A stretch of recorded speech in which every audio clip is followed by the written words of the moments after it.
All right, so this is what it should look like for perpendicular parking from outside the car. And so she's driving on the right side of the parking lot.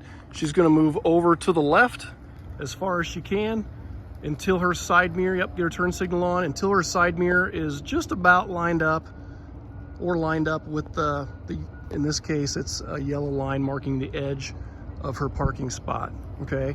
And then once she gets lined up, so let's see where her side mirror is at. And a lot of times they can't tell very well. So like with this Prius, you can see that her side mirror is not quite, so sometimes you have to tell them, kind of scoot up just a little bit. Now, if it's a bigger car, you might want your side mirror a foot or two behind the line so they're not too close to the car on the other side as they pull in, okay? But again, usually having that side mirror just about lined up with the line on the edge of their spot, that front or leading edge of their spot is right where they want to be. And then stop, because some kids, if you don't have them stop, some kids will come in faster, some kids will come in slower, and that changes when you need to turn the steering wheel depending on how fast the student's going, okay? And then once they're stopped and they turn the wheel, you take that speed variable out of the equation, and then you can reinforce our foot's always on the brake as we're coming in. You know, and they really shouldn't need to push on the gas. If they do, again, that's where you watch their feet.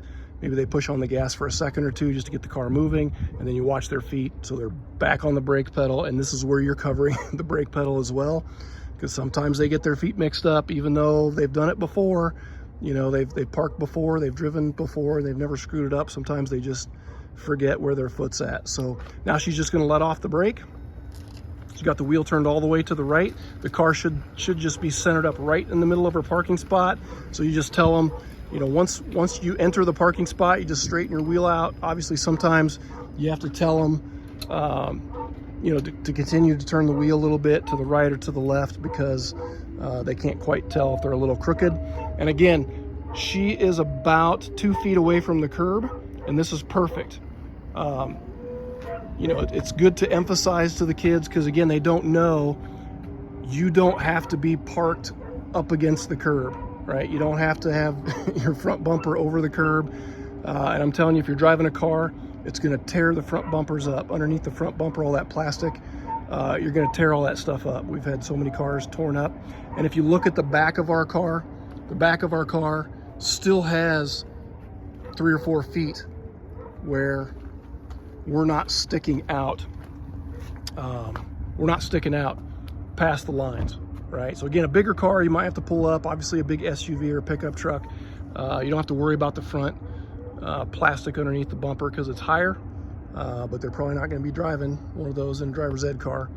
The other thing, a smaller car like this, if we pull up all the way into our parking spot, then as we go to back out, our brake lights are hidden from cars and pedestrians coming through the parking lot, so they can't see us. They can't see our brake lights and our backup lights, and we can't see them.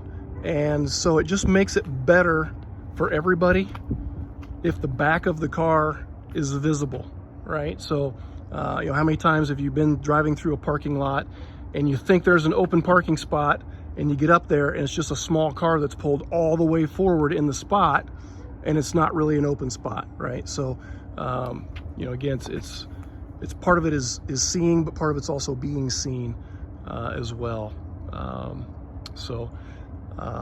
Again, just take it slow. Some kids get it right away, and some kids don't. Coach them through it once or twice. Again, get a feel for where they're at, and then see if they can do it on their own. It's better to work on parking or any skill a little bit every day. So when they switch, or when you know, just go to a parking lot, you're going to be parking. You don't want to work on parking obviously for a whole half an hour or for a whole drive or anything like that. But you can work on it for 5 or 10 minutes, you know, a little bit every drive, every day, just to review it, see where they're at, let them do it on their own, because you're going to have to review, you know, perpendicular parking. You wouldn't think would be that difficult, but for a lot of kids, it can be more difficult than parallel parking even, so.